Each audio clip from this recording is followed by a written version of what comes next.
Tanga at bobo nitong mga senador at congressman eh. Isipin nyo itong mga boss ha, ziniro, hindi nila bibigyan ng subsidy yung PhilHealth kasi gusto daw nila itong turuan ng leksyon. O kung di ba naman talaga unggoy itong si Chis Escudero, si Grace po, yung mga senador tsaka congressman ng BICAM, paanong tuturuan nyo ng leksyon? Eh nang dahil dyan sa ginawa nyo, nilagay nyo sa alanganin yung mamamayang Pilipino. Eh ang ginawa nyo, kung di ba naman kayo mga gago, di kayo nag-iisip, sa halip na pababain nyo yung contribution, paramihin nyo yung services ng PhilHealth at mai-enroll nyo yung mga ordinaryong Pilipino na hindi pa miyembro ng PhilHealth, eh puta, ziniro nyo pa yung subsidy. Tapos ang mababalitaan namin, ang mga putang inang taga PhilHealth, magki-Christmas party at mag-a-anniversary worth 138 million. Putang ina mo ka, Emmanuel Ledesma, Chief Executive Officer ng PhilHealth.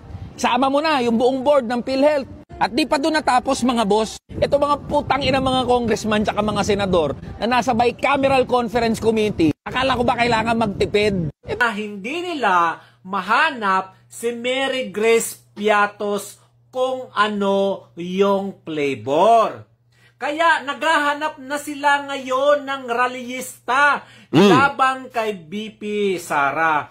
Nako, magkano ba yung budget dyan? Yes. Good morning mga kasama. Dito naman si Kuya Goods nagbabalik. At syempre kung hindi ka pa subscribe sa ating channel, pa-subscribe na lang po at hit mo na rin yung bell para updated ka sa ating mga video. Ang sabi dito, INC. Title nito ha. INC umatras na sa rally. What? Minaliit ni Lisa. Third impeachment ni Bibi Sara, nasa kamera na. Hindi ko. Third impeachment ni BP Sara nasa kamera na. Totoo nga naman, nasa kamera na. Ang tanong dito, nagsipirmahan nagsipirmahan na ba kayo? At ito, dito ka mabubuwisit, alam niyo bakit? Bakit itong mga, mga pare, koy! Mga pare, koy, ito naghahain eh. Sa tingin niyo ba, itong mga pare, koy na to maka-tao, maka-Diyos, sa ginagawa nyo mga pare kayo, pambubulabog yung ginagawa nyo. Pinagsasabong nyo yung dalawang kampo. Hindi nyo ba alam yung mga brothers na Muslim ay nagsalita na. Tapos kayo, nagsalita yung mga brothers na Muslim na pag hinain nyo yan, sinubukan nyo, ipa-impeach si BP Sara, na kayo ng tipaklong. Hindi na ho kayo natakot doon sa sinabi ng mga brothers na Muslim. Tapos kayo, ngayon, maghahain kayo. Nasan ba kayo? Nasa estado kayo ng ano? Diba? Sabi nyo, kayo ay makataas. Sa palagi ko ngayon, mga kasama, hindi na ako naniniwala sa mga pinagtuturo-turo nito eh. Parang lumalabas sila na ngayon ng mga bulaan. Parang naniniwala na talaga ako na makatotohanan lahat ng pinagsasabi ng mga religious group except dito. Sayang at nabinyagan ako sa inyo pero yung nakikita ko sa inyo, kayong mga anak kayo ng mga bogi. Diba? Gusto nyo talaga magkagulo. May mga isang religious group din na nagsalita. Subukan nyo.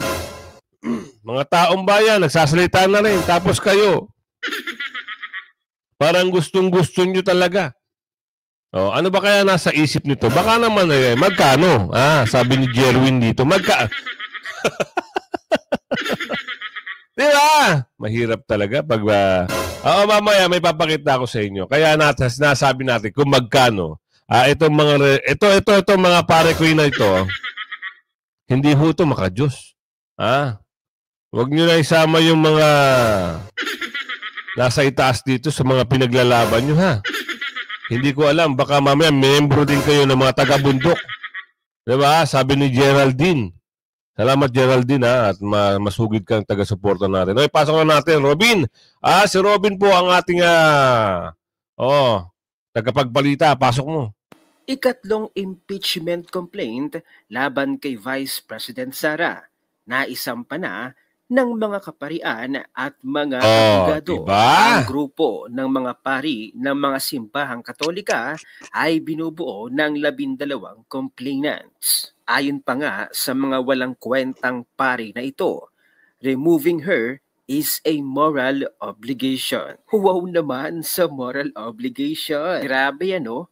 Talagang dito natin mapapatunayan na malaki talaga ang perang umiikot Yan. laban kay Vice President Sara. Ilan pa kayang impeachment complaint ang lalabas? Gawin mo na kayang 1,000 impeachment complaint. Tambalos-los. Samantala, ayon naman sa isang post ng Certified DDS, ay tila minamaliit ni Satanas ang kapangyarihan ng Iglesia ni Cristo. Ano daw ba ang magagawa ng rally nila? Aba. Malaki ho. Baka naman kayo ay magulantang pag nakita nyo yung tao. Yung peaceful rally na kung sakali po ay talagang hindi kayo magtino. Oo. Pinapatapos lang po yung pasasalamat. Naku po, baka magulat kayo. Di ba? Alamin muna natin kung sino-sino yung nagsipirma. Mamaya sa dulo ng ating video, kung sino-sino ang babanggitin, kung may mababanggit ba. Hanggang ngayon wala hong pumipirma daw, di umano. Yan po ang sabi. At nakakalungkot pa nito, di ba? Panibagong issue na naman ang binabato nila. Kasi hindi sila makausong sa impeachment Dahil marami hong religious group ang nagsasalita at nagbibigay na ng kanilang mga boses. Ibig sabihin, boses ho ito.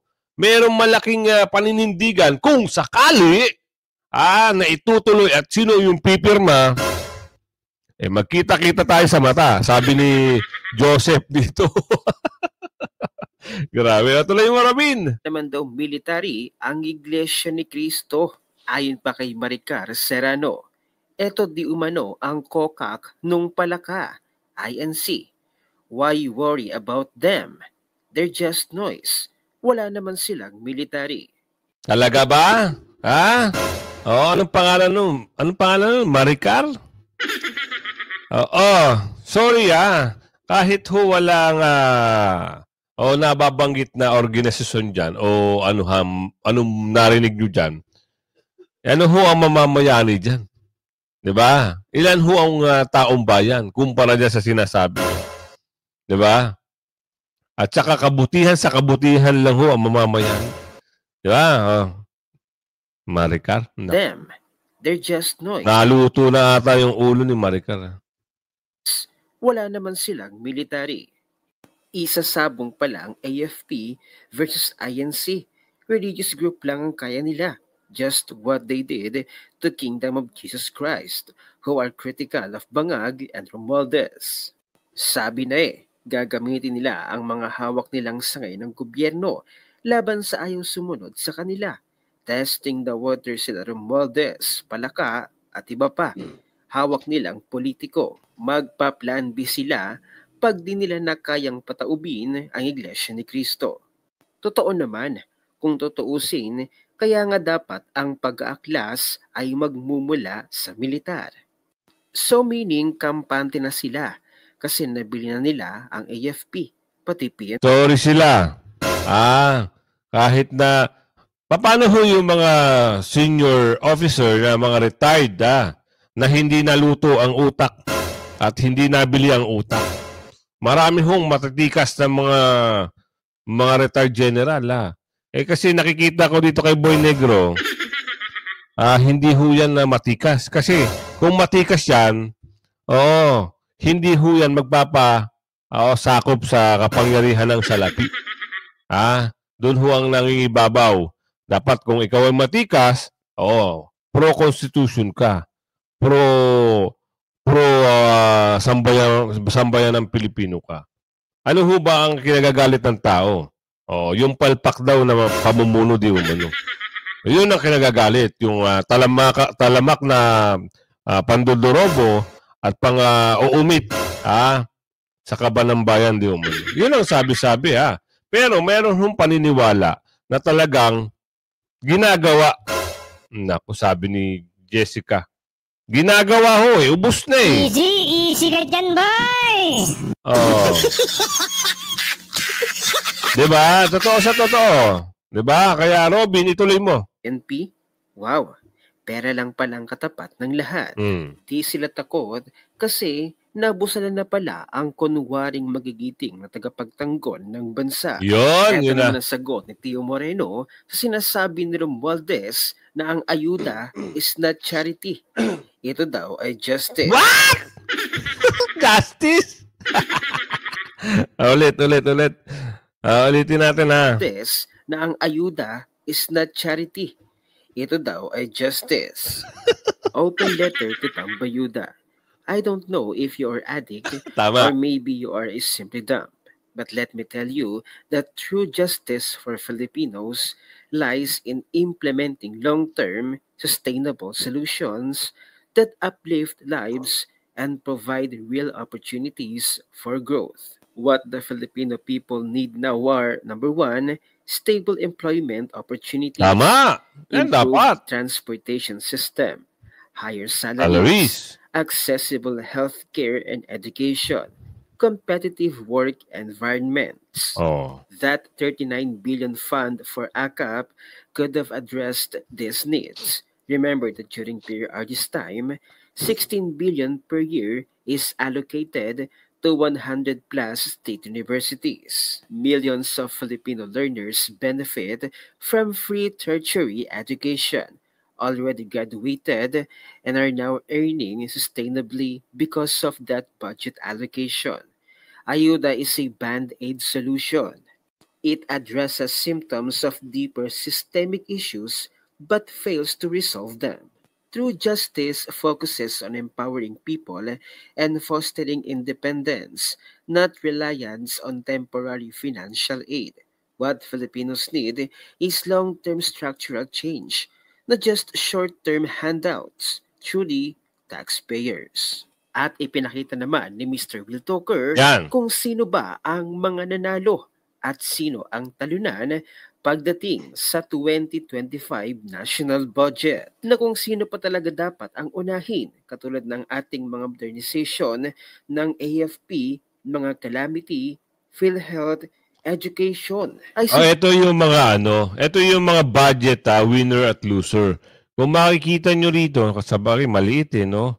Ang talunan ho talaga dito ay yung PhilHealth, yung DOH, yan ho yung mga talagang lugi, no? At sa AAP, binawasan din yung budget eh. So, hindi na siguro natin hihimay-himay na to. Ipasok na natin yung nagsasabi na talagang dahil ang tawag dito, parang alam na nila na talunan sila o nagbabayad na daw sila di umano. Ikaw kuya, ikaw na magpaliwanag, pasok mo. Post na ito, Yan. for hire rallyista Yan. kay Yun naman pala. 'Di ba? Nag-hire na ng rallyista. Bakit? Kasi daw, ituloy mo kuya, bakit daw? BP Sara. Need group sasama mag-file. Impeach laban kay BP. Alam mo, pinagmumukha nilang marami yung magfa-file ng impeachment kay BP Sara. Pinaghihiwa-hiwalay nila yung mga grupo. Dahil yung tatlo na impeachment labang kay BP Sara ay ibinasura na. Para magmukhang maraming nagagalit kay BP Sara, kaya ang ginagawa ng mga loyalista at mga leftist, pinaghihiwa-hiwalay nila yung mga grupo nila para magmukhang marami yung nagagalit kay BP Sara. Ayan. Sa tingin ko tama. Kasi nung una, may unang complaint eh. Pero bakit hindi pa pinirmahan at hindi pa binigay kung sino si kanino dapat kay Bakulang pinasa na para pirmahan, 'di ba? Para sumulong na yung impeachment. Naghintay pa. Walang pumipirma eh. Kasi nagsalita yung mga religious group eh. Parang nahadlok ata itong mga bakulaw dito eh. Ngayon, meron naman ito si Parikoy. Si Pinyo Parikoy. Nabili. Nabayaran daw di umuno, sabi ni Roderick dito. ikaw, dapat hindi ka nakisawsaw dyan. Kasi sa kamalian yan eh. Diba? Pare ko ka. Tapos ikaw magsusulong na impeachment. Hindi mo ginaya yung ginawa ng isang religious group, namagitan sila. Namamagitan. Diba? Sabi, dito lang kami sa gitna, ayaw namin ng kaguluhan. Kami po ay namamagitan para sa kapayapaan. Sinong religious group? Napakaganda. Ng mithiin, parang napakaganda ng kagustuhan itong religious group. Babanggitin ko na kung sino. INC ho yan. Isipin nyo nababahing ako Sorry eto Kung ikaw ay mabuti ang adhikain mo, pare koy, dapat ganun din yung ginawa mo. Kagaya sa itong INC, namagitan sila para sa kaayusan. Para hindi magkaroon ng mga gulo, samot-sarong mga problema. Kayo, namamagitan kayo para isulong. Talagang puntirin nyo. Bakit? Magkano? Sabi ni Eileen, magkano? Naku, tipaklo, nagkakabistuhan na rito Puro magkano ang labanan ngayon dito Sipin nyo mga kasama, pare ko'y, maghahain ng impeachment? Nasaan ang kabutihan sa puso nyo? Nasaan? Ngayon, ano mangyayari sa inyo? Paano niniwalaan pa kayo na sambayan ng Pilipino, mga pare ko'y? Meron pa bang maniniwala sa inyo? Sa kanya pinapakita niyo mga pare ko. Masaya ba kayo na magkagulo? Magkagulo ang bansa dahil sa kagagawan nyo? Maghahain. Gawin nyo na lang kung anong ginawa ng INC, mga pare ko. Huwag kayong mga para pa kayo nag-uudyok ng isang matinding hindi magandang mangyayari sa Pilipinas. Diba? Maniniwala pa ba kayo dito sa mga pare ko na to? Ako hindi na ho. Matagal na. Pare ko. Wala naman. Tuloy mo, kuya. Tuloy mo. Kasi nga, hindi nila mahanap si Mary Grace Piatos kung ano yung flavor. Kaya naghahanap na sila ngayon ng rallyista labang kay BP Sara. Nako, magkano ba yung budget dyan? Kung ako sa inyo, isama nyo si Nino Barsaga, si Francis Balahura, si Admin Rich, si Mami Ping, sino-sino pa ba dyan yung si Model Sub Manila, si Palerista, si Top 1, i-congratulate nyo yan, i-contact nyo yan para sila yung manawagan ng BP kontakin nyo sila para makahanap ng mga rallyista labang kay BP Sara. Kasi yung mga nabanggit ko na yan, maraming followers yan, maraming maniniwala dyan. Kaya, nako, masyado na kayong na-obsessed kay BP Sara. Habang si BP Sara, masayang-masaya ngayon sa pamilya na sa Pasko, kayo high blood dahil nabasura na naman yung impeachment nyo. Sa pangatlong impeachment nyo kay BP Sara ay nabasura na naman.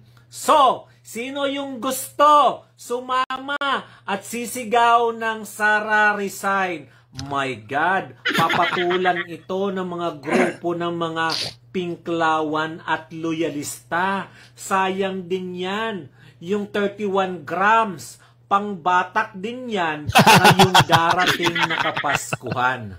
Siyempre, ito pala si Waray Laban. Kung bago ka lang sa aking Facebook, TikTok, and YouTube channel, follow for more. Yan, narinig nyo Anak ng bugi. Meron binira dito. Sapul na sapul, baka kasama. Ayan na Yun naman pala. Meron naman palang magkano raw Pati yata itong si mga pare ko magkano rin ang tanong. Ayan ang sinasabi natin. Ngayon, kung ituloy nyo yan, yung impeachment, sabi ni Kuya na nabasura na raw abangan natin sa sunod na eksena kasi kahapon lang naghain itong mga pare ko na to kahapon ng umaga. Ngayon, nako, eto na, problema na naman to. Bakit? Nagsalita na naman ng ating mga kaibigan, ha? Mamaya, bibigay ko sa inyo yung slide, ha? At samantala, ano kaya yung sinabi rito? Tinanong di ba? At gigil na gigil. Mamaya rin sa video, sa dulo ng ating video, yung gigil na vlogger, si Kuya Eli, si Brother Eli, San Fernando, nagsalita, nagpahayag na. Patungkol naman yun doon sa PhilHealth. Kasi itong PhilHealth na to, malaking issue sa ating kababayan. Isipin nyo, di ba, ikaw nagbabayad ng premium, hindi na nga tama yung coverage na binibigay sa'yo just in case na nagkaroon ka ng problemang medical, lalo nang wala ka nang mahihita dahil walang subsidy. Ibig sabihin, walang budget na binigay. Anak ng bugi naman, diba? Gusto nyo, ibigay ko na sa inyo. Ipasok muna natin si Kuya Jen at si Kuya Nelson. Para mapakinggan natin ang kanilang pahayag. Kasi, eto na naman tayo Ang kulit nito mga pare ko na to wala silang mga kadala-dala. Wala silang mga, parang wala silang mga katinuan ngayon Kasi, baka nga nabayaran daw idiyo mo na, sabi ni Eileen. Sa tingin nyo mga kasama, kayo ba ay naniniwala dito sa ginagawa ng mga pare ko na to na sila ay maghahain ng impeachment campaign? Sa palagay nyo ba maganda ang magagawa nito sa sambayan ng Pilipino? Sa tingin nyo ba ay ito ba ay kapabor-pabor sa nakakarami? I-comment nyo sa comment section. Yes! Kami po ay pabor.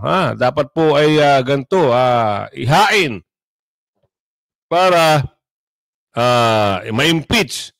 Kung hindi naman, naku po, kayo ay nabayaran di umano. Kayo ay panggulo lang sa lipunan. Hindi ho makatotohanan na gawin ng isang pare ko yan na pagguluhin ng isang bansa. Di umano, sabi rito ni Jess Nelson. Eto na, pasok na natin. Kuya Nelson, Kuya J, eto ano ba yung mensahe nyo ngayon? Ngayong meron na naman kayong naririnig na naghain. Ito pa yung mga pare ko tuloy. Samahan niyo po kami sa isang mahalagang talakayan. Ready na ba kayo, mga kapatid? Handa na ba kayo? Handa na ba kayo? Malaki naman, talaga. Tuloy-tuloy po paghahanda, ha?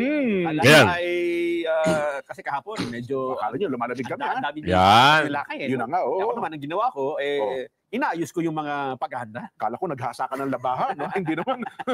Parang may... Narinig nyo? May laman po yan.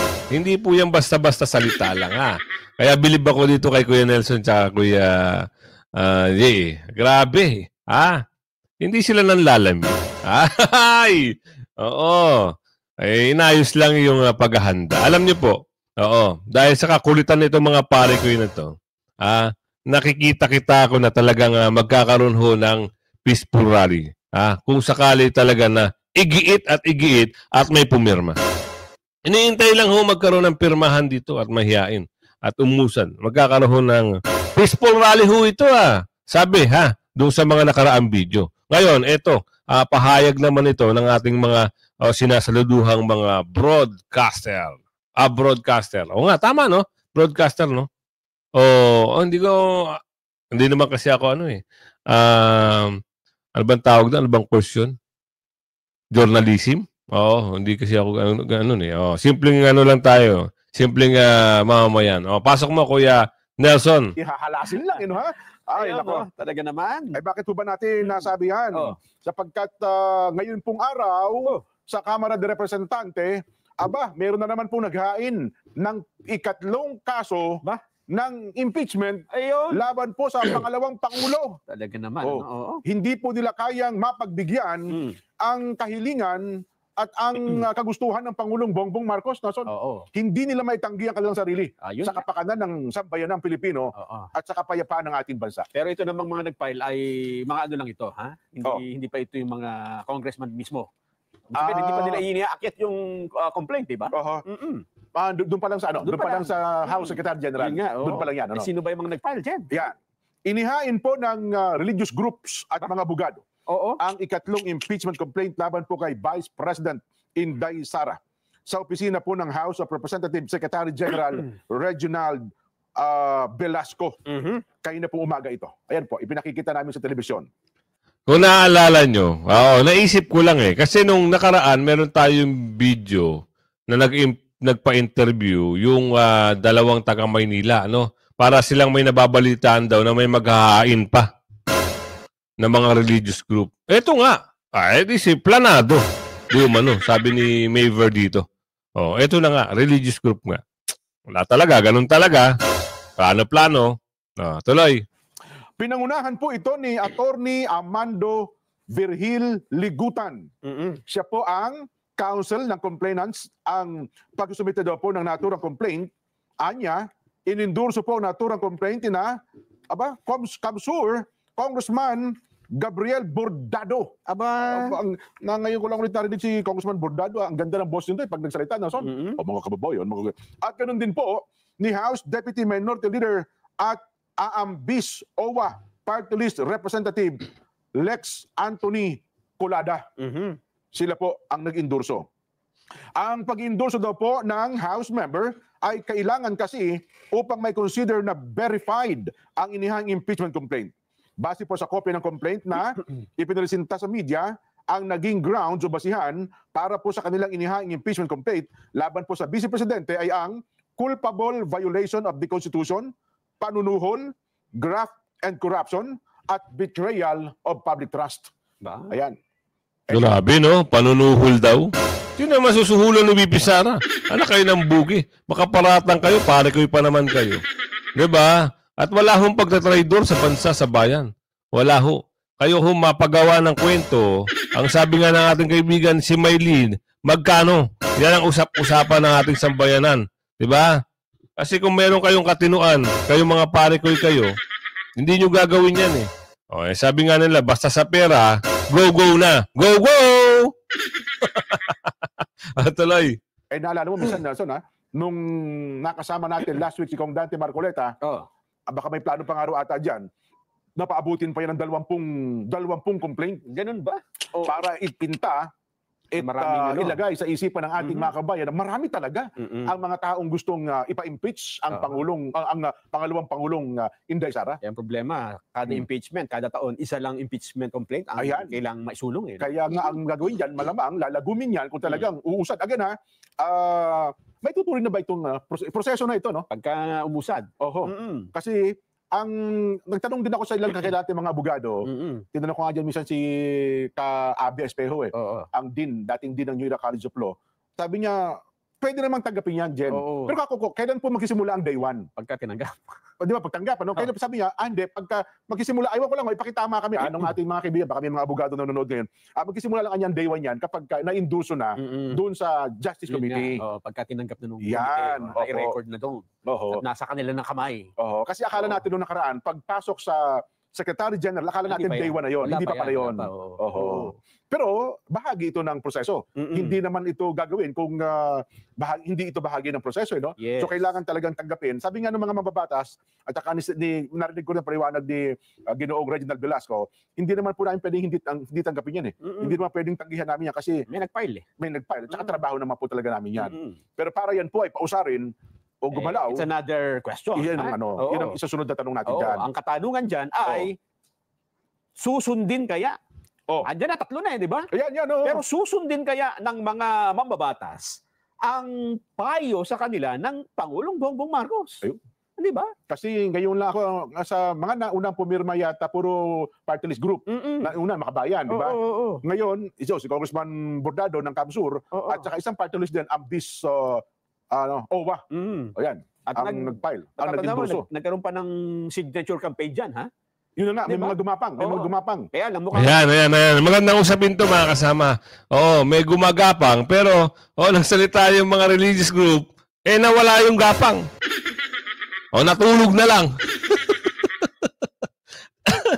Sa ngayon wala hong pumipirma pa. Ayon niya sa mga informasyon na nakikita at napapanood nyo sa TV.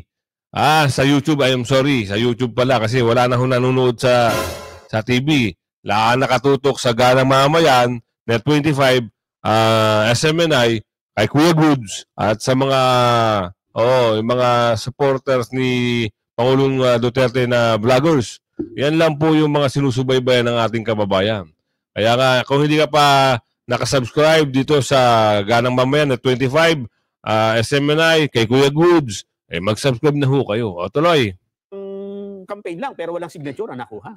Kasi nakikiramdam din yung mga mababatas. Tinanong daw nila, sino na ba pumirma? Oo. Kami na po pumirma. Bukod sa inyo. Bukod sa inyo, meron pa bang... Ay, kami pa lang po. Sige, hintay mo na ako. Lipat daw sa isang opisina. Sir, ito na po yun. Kami pumirman ba? Meron na po. Sino? Kami po lang po. Yung ibang wala pa po, naghintay pa. Sige, lipat daw mo sa iba. Para maging malinaw siya. Oo. Kung ang presidente ba ng Pilipinas ang tatanungin, yung kapapay lang. Ano bang tingin niya dyan sa mga na-file na yan? Ha? Mga grupo ng abogado, saka yung impeachment. Oo. Pangatlo na eh. Yan. Tingnan nga natin. Mahal na Pangulo, sa tingin niyo ano ba yung impeachment complaint na yan, yung mga pinapile ngayon? Pang ano ba yan sa buhay natin? Yan ang tanong. Busy natin, presidente nga. Kuya. Buffering. Ako, sabi ko, Nelson, iparirinig lang natin ulit sa kanila para maalala. Ulit. This does not make any difference to even one single Filipino life. So why waste time on this? What will happen to if somebody files an impeachment? It will tie down the House, it will tie down the Senate, it will just take up all the time, and for what? For nothing. For nothing. None of this will help improve a single Filipino life. As far as I'm concerned, it's a storm in a teacup. Ayun, di ba? Ang linaw. Malinaw na malinaw. Ano ang hari? Yung sinabi ng Pangulo. Yan. Di ba? Opo. Ang sabi ng Pangulo, wala ito, wala kwentang bagay yan. Di ba? Ako, bilang isang mamamayang Pilipino, naniniwala ako dyan sa sinabi ng Pangulo na yan. Ay, totoo. Kasi nakikita niya ang higit na nakararami kumpara sa atin. At ano yung ikakaganda at para sa mas higit na nakararaming Pilipino. Ay, totoo naman. Oo. Kaya nga yung budget, national budget, hindi pa niya pinirmahan eh. Kasi tinitingnan din niya kung ito ba ay meron nga ba mga aspeto dito na mukhang hindi maganda. Tinitimbang. Yan napasok sa national budget na yan. Buti na lang at naipasok mo yan, kuya, sa national budget na yan. Kasi, si Kuya Brother Eli San Fernando ay may mensahe rin dito. Kasi naalala nyo mga kasama, nung nakaraan, itong BICAM ang daming pumirma. Pumabor yung mga senador at mga kongresista para sa budget na yan. Ngayon, siyempre yung iba na hindi pabor, hindi pumirma. Natural. Saan ba gagamitin niyang, may nagamit na akap-akap eh. May nabanggit na akap. Mas pumabor pa sa akap, di umano. Ngayon, si Kuya Eli, itong babanggitin niya ngayon. Makinig kayo mga kasama Nagawa tayong tanga at bobo nitong mga senador at congressman eh. Isipin nyo itong mga boss ziniro, hindi nila bibigyan ng subsidy yung PhilHealth kasi gusto daw nila itong turuan ng leksyon. Kung di ba naman talaga unggoy itong si Chis Escudero, si Grace po, yung mga senador tsaka congressman ng BICAM, paanong tuturuan nyo ng leksyon? Nang dahil dyan sa ginawa nyo, nilagay nyo sa alanganin yung mamamayang Pilipino. Paliwanag ko sa inyo kung bakit. Sabi sa batas sa Universal Healthcare Act, lahat ng Pilipino ay dapat covered ng PhilHealth. Ang ibig sabihin lang naman yan, keso may monthly contribution ka o wala, bilang yung PhilHealth ay yung state health insurance provider, ay dapat lahat ng Pilipino ay makakuha o maka-access ng mga serbisyo ng PhilHealth. O ngayon, para doon sa mga nagbabayad o direct contributor, yung mga kinakaltasan buwan-buwan dyan sa PhilHealth, pag may sobrang pondo o malaki yung reserve funds ng PhilHealth, dapat mga hulugan yan ng mas mababang monthly contribution o hindi kaya mas maraming serbisyo na pwede nating ma-access. Para naman sa mga indirect contributors, tayong lahat yan na mga ordinaryong Pilipino, sabi ng Universal Healthcare Act, dapat makakuha pa rin tayo ng serbisyo mula sa PhilHealth dahil yun yung part ng gobyerno. Kaya nga tinawag na gobyerno at sabi na nga ng batas counterpart yan ng gobyerno para matiyak niya lahat ng Pilipino ay maka-access sa dekalidad na healthcare services. Ang ginawa nyo, kung di ba naman kayo mga gago, di kayo nag-iisip, sa halip na pababain nyo yung contribution, paramihin nyo yung services ng PhilHealth at mai-enroll nyo yung mga ordinaryong Pilipino na hindi pa miyembro ng PhilHealth, puta, ziniro nyo pa yung subsidy. Tapos sa mababalitaan namin, ang mga putang inang taga PhilHealth, magki-Christmas party at mag-anniversary worth 138 million. Putang ina mo ka, Emmanuel Ledesma, Chief Executive Officer ng PhilHealth. Sama mo na yung buong board ng PhilHealth. At di pa doon natapos mga boss, ito mga putang ina mga congressman tsaka mga senador na nasa bicameral conference committee. Akala ko ba kailangan magtipid? Putang ina nyo, bakit nyo binalik yung 26 billion para sa AKAP program? Na kayo rin naman ang may control at kayo ang may say, sino ang makakakuha niyan? Naghatian pa kayong mga unggoy kayo. So pinapalabas nyo na mas okay ang one-time, big-time na pamimigay ng ayuda kaysa tiyakin nyo na may maayos na ospital at healthcare services na madadatnan yung ordinaryong Pilipino na nangangailangan yan. O for transparency, sino lang ang mga hindi pumirma dyan sa BICAM version ng budget? Si Risa Ontiveros, si Mig Zubiri, si Bato de la Rosa, at mismong si Bongo na Senate Committee Chairperson on Health, hindi nga inatendan yung gaguhan nyo dyan sa BICAM. Kaya mga boss, sa 2025, alalahanin natin lahat ng pangalan ng mga congressman at senador na pumirma dyan sa BICAM at pumayag sa zero subsidy sa PhilHealth. At para sa iyo, Emmanuel Ledesma, Chief Executive Officer ng PhilHealth, mag-resign ka na! Kupal! Ayan napakinggan nyo misa ni Brother Eli San Fernando. Grabe ho, yung boses niya. Kung paano niya kalampagin itong mga dorobo, bakulaw, sa Kamara, sa Senado. Dahil sa pera, ano sabi? 200 milyon bawat. Kung hindi ka pa nakasubscribe, mag-subscribe ka na. Huwag kang papahuli sa mga balita, issue at reaksyon ng bayan. Mamayang hapon po, continuous lang po tayo sa pag-upload. At sa Pasko, no? Subukan ho nating magbigay sa inyo ng isang magandang survey. Magso-survey tayo at magtatanong-tanong tayo kung sino talaga ang pinagkakatiwalaan pa rin nila. Hindi tayo mag-i-skip ng upload mga kasama kahit 24 o 25, 1 ng January, 25 ng December, Kapaskuhan.